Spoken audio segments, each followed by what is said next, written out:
Boa noite. Vamos dar continuidade aí à nossa série de mensagens sobre o cardiograma real. Obrigado.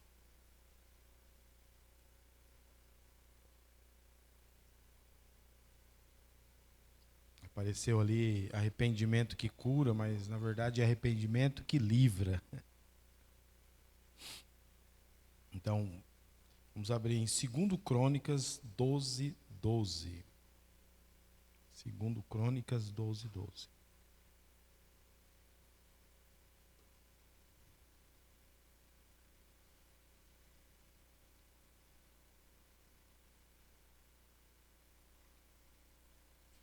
E quando Roboão se humilhou, a ira do Senhor se desviou dele, para não o destruir totalmente, porque ainda havia coisas boas em Judá.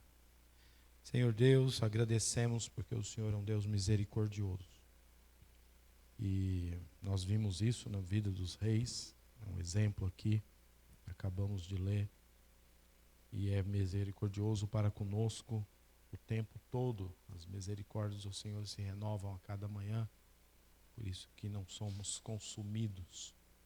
Agradecemos por essa misericórdia, agradecemos pela graça que recebemos através do Senhor. Pedimos que a Tua palavra fale aos nossos corações, para que aprendamos a lidar de fato com os nossos corações e comecemos a sondá-lo para que haja transformação de fato em nossas vidas. Em nome de Jesus que oramos e agradecemos. Amém. Então, na sequência aqui, depois dos reis, falamos bastante tempo a respeito do coração de Salomão. E na sequência nós temos o Roboão. Roboão, ele herdou o reinado do pai, né, de Salomão. Podemos dizer que ele herdou um reino glorioso, que já estava consolidado militar e economicamente, mas ele também herdou os problemas acumulados ali por causa do declínio de Salomão. Então ele herdou um reino também sobrecarregado por impostos altos e trabalho forçado. A glória externa escondia um povo cansado.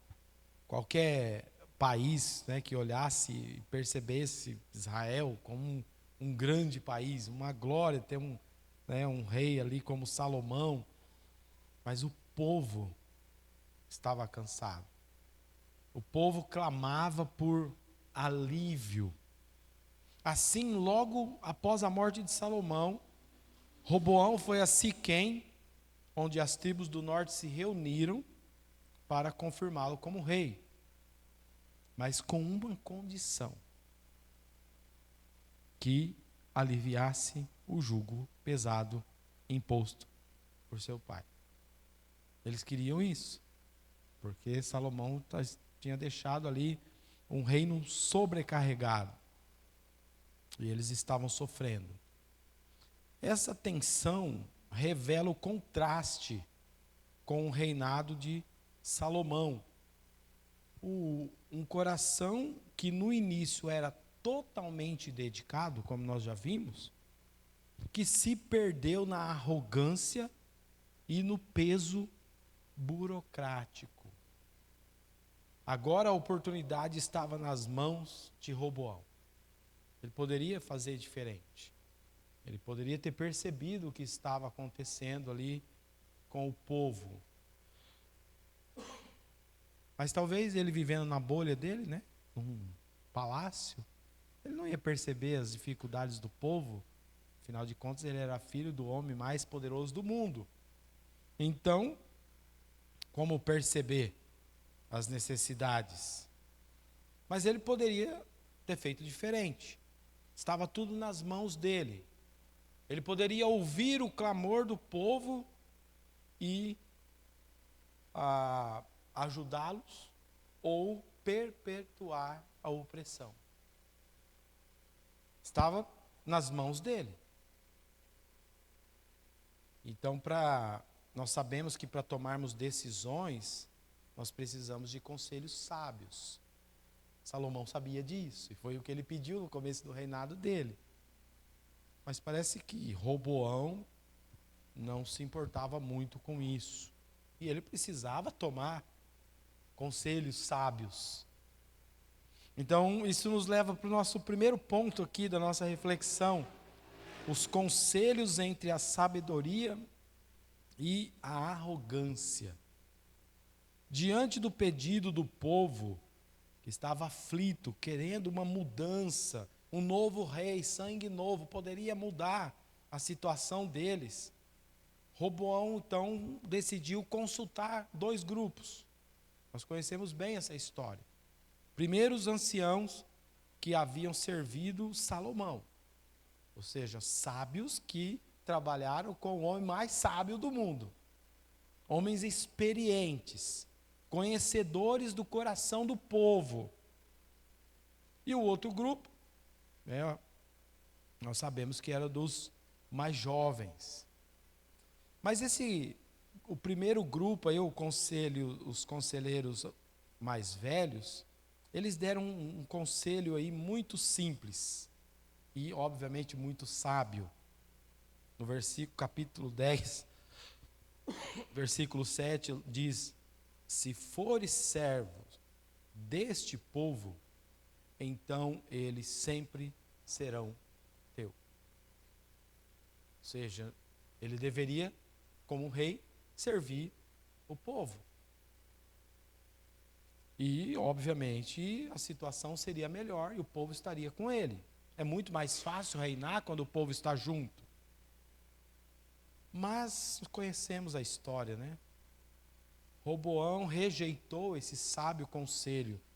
Ele preferiu ouvir os jovens que cresceram com ele, homens que não tinham experiência, mas eram cheios de bravatas, né? Que achavam que podiam fazer as coisas e queriam conseguir. E o conselho deles era um retrato de orgulho. No versículo 10 do capítulo 10 fala: meu dedo, né, diga a eles, meu dedo mindinho é mais grosso que a cintura do meu pai. Ou seja, vocês estão achando que a mão do meu pai é pesada? Imagina a minha, que o dedo dele assim, ó, o meu é dessa grossura. Imagina o tamanho dessa mão. Vai ser muito mais pesado. E esse foi o conselho que eles deram. E Roboão resolveu seguir. Então, o que ele estava dizendo com isso? Que ele iria piorar a situação com mais impostos, mais repressão e mais peso sobre o povo. Seria mais ou menos como hoje, né? Nós temos uma carga tributária muito alta, muito imposto, as coisas aumentando, a inflação aumentando, e o governo fala: eu vou dar mais ainda, mais inflação, mais imposto, as coisas vão ficar mais caras. Foi isso que ele escolheu fazer. Aqui temos uma lição que é crucial.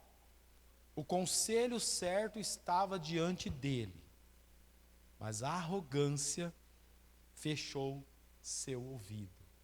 Ele ouviu o conselho certo. Ele teve o conselho certo.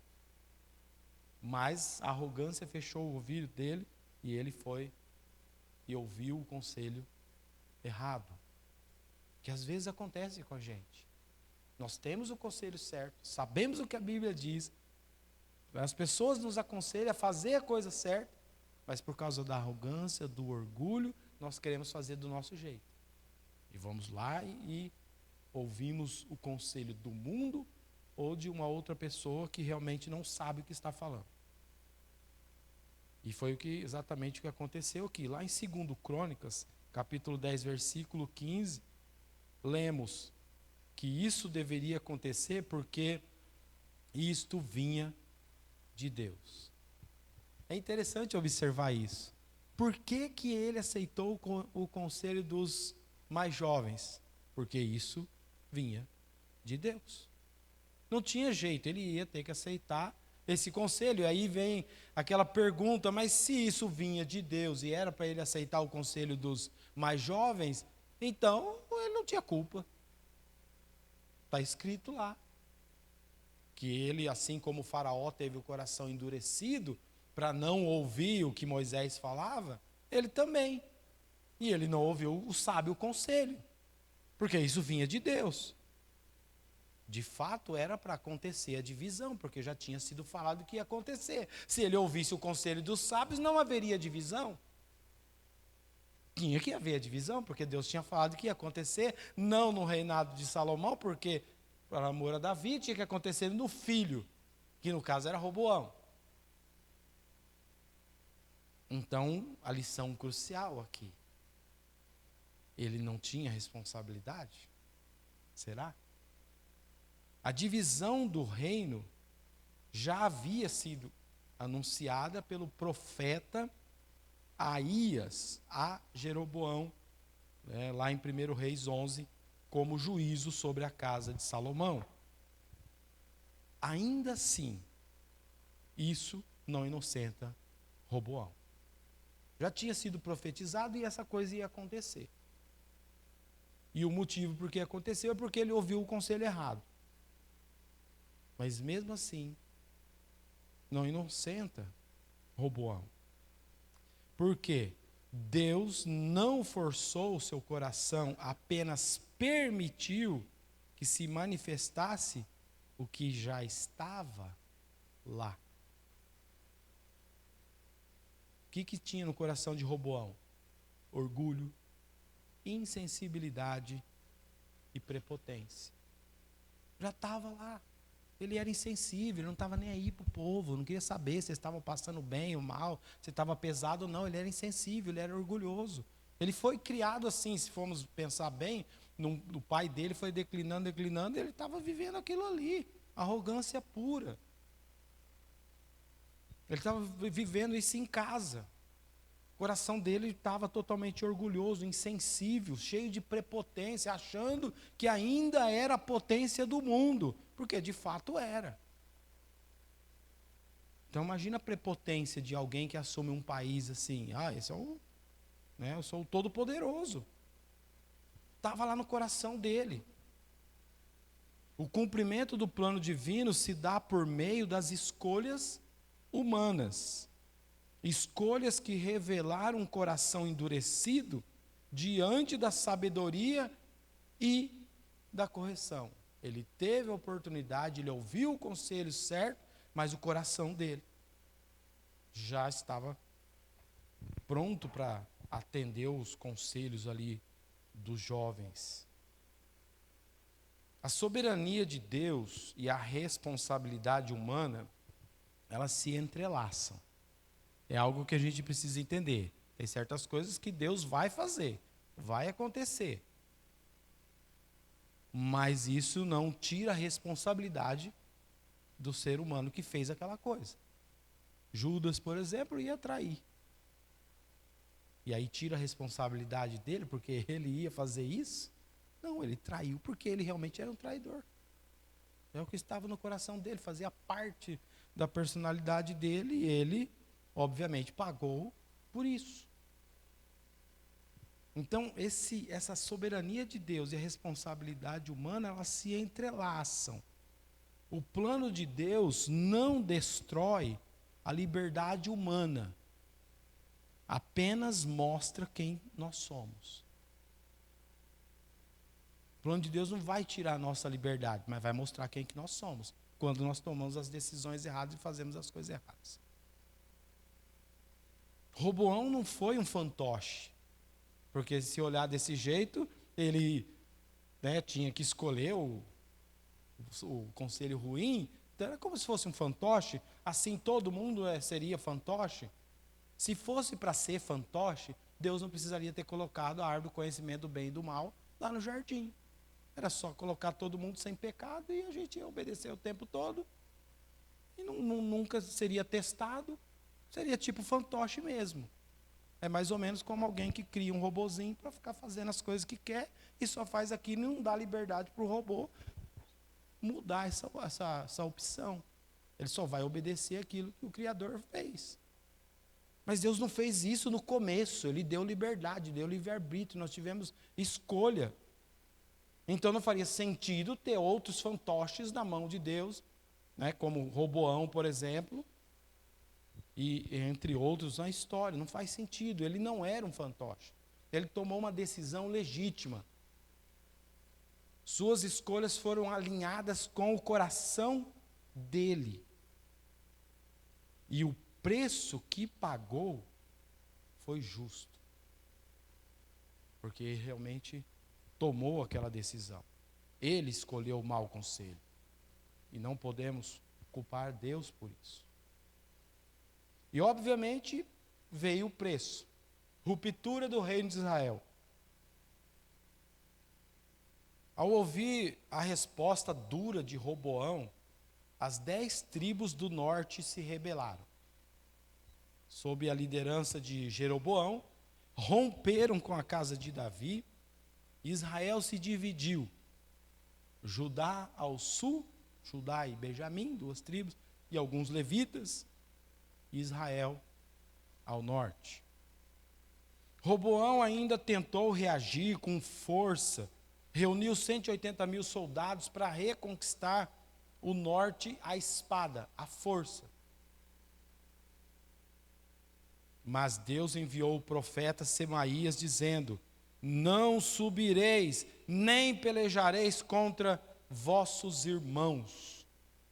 Lá em 2 Crônicas 11. Nós estamos começando lá em 2 Crônicas 10, 11, até chegar no 12. Ele foi impedido de ir lutar contra os irmãos. É interessante que nesse ponto aqui, Roboão obedeceu. O profeta falou para não fazer e ele não foi. Podemos dizer que foi um lampejo de submissão em meio a tanta soberba. O arrogante, achando que era o todo-poderoso, que podia fazer qualquer coisa. Quando o profeta falou para não ir, ele pensou bem e não foi. Apesar da perda, Roboão fortaleceu as cidades de Judá. Talvez ainda esperasse uma reconciliação com as tribos rebeldes. Mas por ora, o cisma era irreversível. A divisão não tinha mais como ser evitada. Isso nos leva então à terceira coisa: o juízo com a invasão do Egito. Sempre que tomamos decisões erradas e fazemos coisas erradas, somos responsáveis por essas coisas erradas e o juízo vem. E vamos pagar. E aqui eles estavam pagando. Passado alguns anos, Roboão e Judá se afastaram de Deus. 2 Crônicas 12, 1. Como disciplina, o Senhor enviou Sisaque, o rei do Egito, que invadiu Judá, saqueou Jerusalém e levou os tesouros do templo. Tudo o que Salomão havia acumulado, o rei orgulhoso foi humilhado publicamente. Imagina o reino mais poderoso do mundo, mais rico, cheio de tesouro, foi invadido, a cidade foi invadida, Jerusalém era a capital do mundo, foi invadida e seus tesouros foram levados. Na verdade, se a gente pensar bem, Jerusalém era para ser a capital do mundo até hoje. Você pensa, qual que é a capital do mundo hoje, financeiramente? Alguns falam que é Nova York, coisa assim. Mas era para ser Jerusalém. Qual é a capital do mundo? Qual é a cidade mais importante do mundo, mais rica do mundo? Jerusalém. Era assim naquela época e era para ser assim até hoje. E um dia vai ser quando Cristo voltar para reinar. Mas ele, por sua arrogância, por seu pecado, perdeu esse privilégio. E Jerusalém foi humilhada. E o tesouro que estava lá foi levado embora. Essa invasão não foi apenas uma derrota militar. Foi um diagnóstico espiritual. Um coração arrogante conduz à ruína. Assim como Salomão foi elevado, Roboão foi rebaixado. Tudo que restava era quebrantar-se ou ser destruído. Ou seja, ou ele se humilhava, ou a coisa ia ficar pior ainda. Então, diante do juízo, e aqui nós vemos que teve uma coisa boa, Roboão e os líderes de Judá se humilharam. Porque muitas vezes, quando ouvimos a história de Roboão, só vemos coisa ruim, né? O que ouviu o conselho errado, que só fez coisa errada, não tem nada de bom. Mas nós vimos aqui que Roboão e os líderes de Judá se humilharam. Essa é uma coisa que nós devemos fazer constantemente, e Deus está do lado das pessoas que se humilham. As Escrituras registram, quando o Senhor viu que eles se humilharam, veio a palavra do Senhor a Semaías dizendo: eles se humilharam, não os destruirei, mas em breve lhes darei livramento. E a minha ira não se derramará sobre Jerusalém por meio de Sisaque. Todavia, eles lhes serão servos, para que conheçam a diferença entre servir a mim e servir aos reis das outras terras. Eles receberam uma punição, para eles perceberem a diferença do que é servir a Deus e do que é ficar nas mãos de outros reis. Muitas vezes nós recebemos punições ou disciplinas para percebermos qual é a diferença de estarmos com Deus ou estarmos longe de Deus, de obedecermos a Ele ou desobedecermos a Ele. E às vezes a disciplina vemos para a gente perceber a diferença. Isso está registrado lá em 2 Crônicas 12, 7 a 8. Houve ali uma humilhação e Deus poupou. Deus respondeu com misericórdia, mas de forma proporcional ao arrependimento. Poupou Judá da destruição total, porque a coisa estava ruim. Já tinha sido invadido, levaram os tesouros, poderia ficar pior ainda. Mas a hora que eles perceberam, o que fizeram? Se humilharam diante do Senhor. Então, Deus poupou a destruição total, mas permitiu que experimentasse a servidão, a escravidão a Sisaque, como uma lição espiritual. Para eles aprenderem que com Deus é muito melhor do que quando você se afasta de Deus. Aí nós vemos o diagnóstico final aqui do coração de Roboão. Classificação: coração arrogante que se humilhou parcialmente. Sintomas: orgulho, rejeição de conselhos sábios, peso sobre o povo. Tratamento: juízo divino. Para tratar o coração, Deus disciplina. Muitas vezes na igreja, quando há disciplina, é justamente para isso. Muitas vezes, não todas as vezes. É para que haja cura, para que haja livramento, para que haja tratamento. Porque se o coração uma pessoa chegou ao ponto de ser disciplinada, é porque o coração dela está muito doente. Ele está duro, está empedrecido, ele não consegue ouvir mais. Você pode falar a palavra de Deus para ele, e ele ainda continua duro e quer fazer o que quer fazer, e vai e faz. Então o que a igreja fala? Entrega para Satanás, que é o que diz a Bíblia. Deixa nas mãos de Satanás, apanha bastante lá no mundo, e um dia você vem para o seu coração ser tratado. Agora, quando essa pessoa vai para o mundo, ela apanha e ela volta, você acha que ela volta com o coração bonzinho, saudável, pronto para servir ao Senhor? Não, ela volta com o coração destruído. Ela saiu que ele estava ruim, foi lá, piorou. Imagina uma pessoa com o coração doente e ficar numa situação que ela não pode ser curada, só pode piorar. Então, quando ela volta pior do que ela estava, ela não volta melhor. Por isso que alguns falam que a igreja é um hospital, Ela volta para a igreja para tratar esse coração. Vai começar o tratamento. O fato dela ter voltado não quer dizer nada, não quer dizer que o coração dela melhorou, não. Se ela saiu com o coração ruim, ela voltou com o coração pior. Ela vai voltar com o coração pior, não tem como voltar melhor. Ela pode voltar entendendo que ela precisa de tratamento, mas melhor não.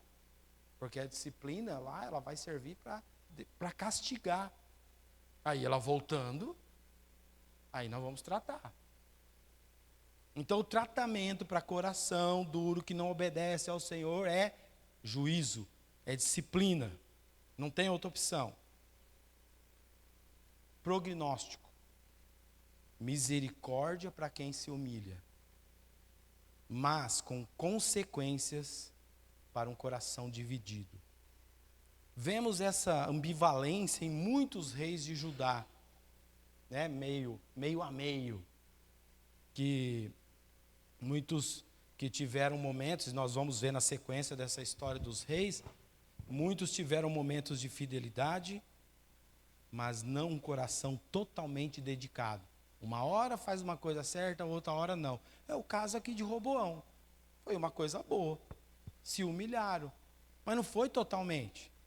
Tanto é, né, que também o livramento foi parcial. O ponto de virada é o arrependimento que livra. Aqui o coração de Roboão faz o caminho inverso de Salomão. Salomão não começou bem e foi caindo. O de Roboão está fazendo o caminho inverso.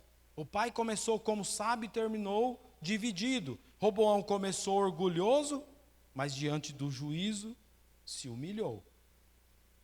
Nós não vemos isso nos relatos de Salomão.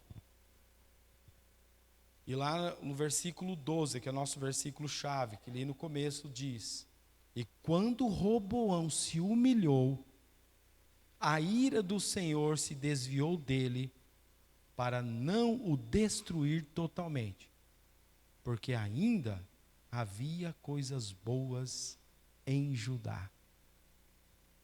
Coisas boas em Judá.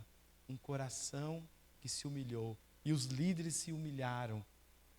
Se é uma coisa muito boa, é pessoas que se humilham e entendem seus pecados e entregam seus corações ao Senhor.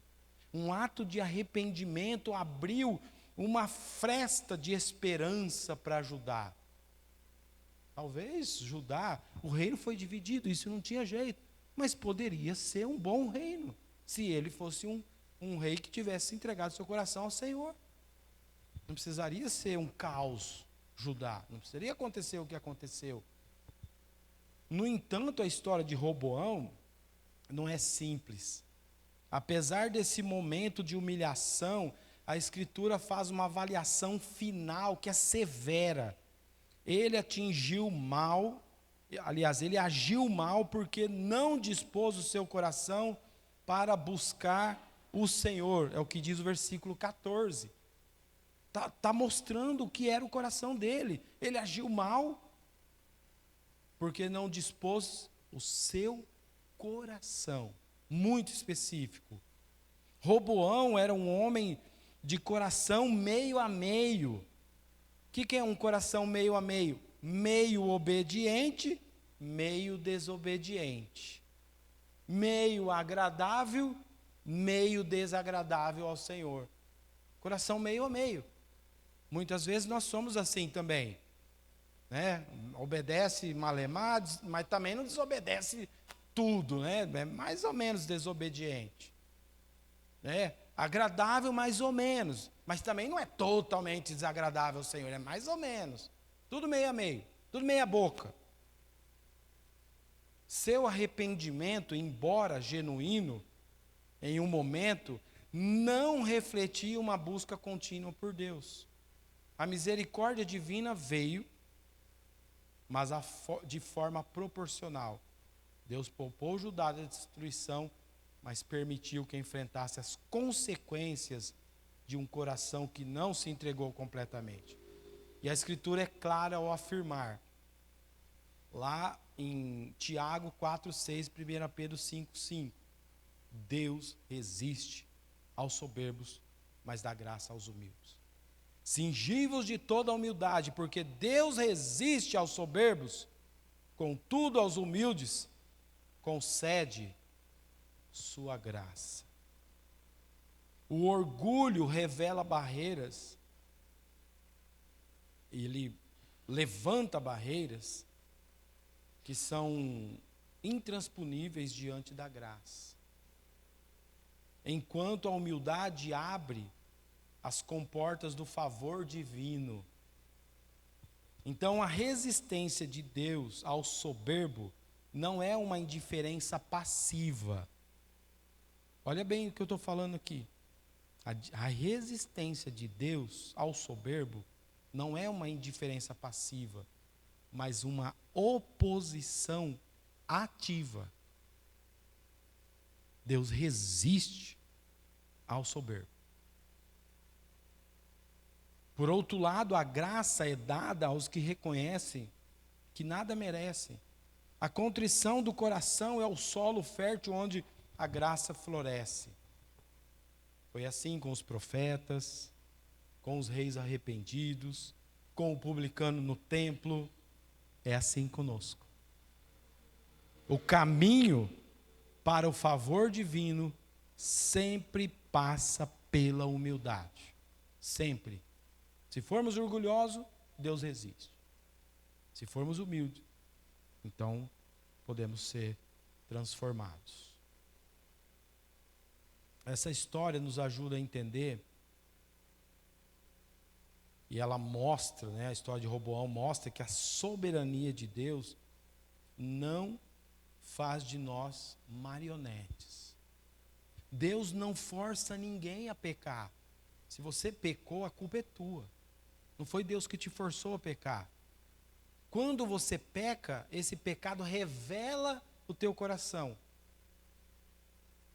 Roboão escolheu a arrogância, colheu a divisão, experimentou o juízo, mas ao se humilhar, encontrou misericórdia, ainda que parcial. Mas ele encontrou misericórdia naquele momento. A coisa poderia ter sido pior. A divisão de Israel estava profetizada, mas o peso que Roboão impôs ao povo, o desprezo aos conselhos sábios e a força do orgulho foram escolhas dele.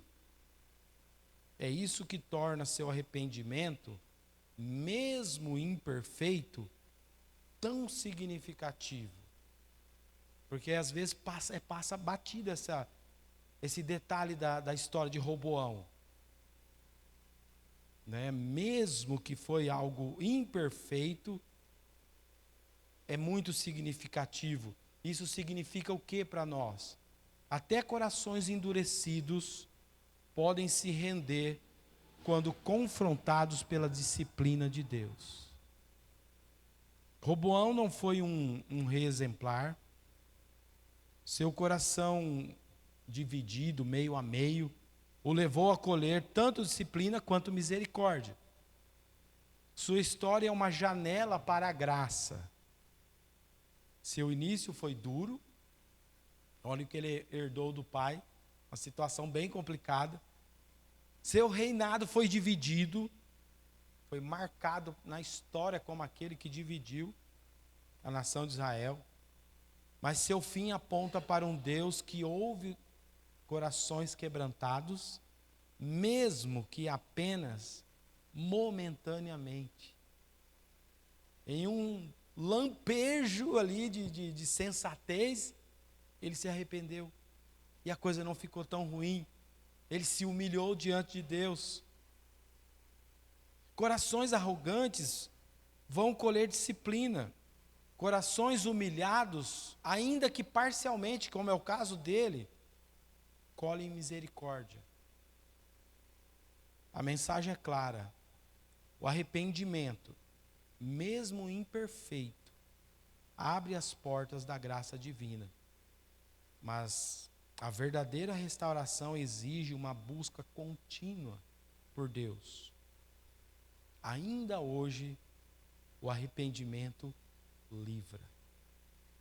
Ainda hoje, A humilhação diante de Deus traz misericórdia e graça. Então, se você estiver numa situação difícil, lembre-se de se humilhar diante de Deus. Aqueles que se humilham diante dele recebem seu favor. Nós devemos lembrar disso. Senhor Deus, agradecemos que a tua palavra é clara. Nessa história de Roboão, por exemplo, nós vimos que mesmo parcialmente, em um breve momento da vida dele, ele se humilhou e o Senhor não deu o castigo que eles mereciam. Agradecemos porque podemos ter um coração que seja totalmente dedicado ao analisarmos os corações dessas pessoas que o Senhor deixou registrado na sua palavra. Mas muitas vezes nós lemos como mais uma história, como mais um que já passou e que não tem mais nada a ver com a gente. Mas sabemos que a tua palavra, ela foi deixada para nos transformar, para renovar. Ela é como a água que purifica e é a única que pode purificar os nossos corações. Pedimos que a tua palavra fale aos nossos corações e que busquemos essa transformação para a honra e glória do teu santo nome. Em nome de Jesus que oramos e agradecemos. Amém.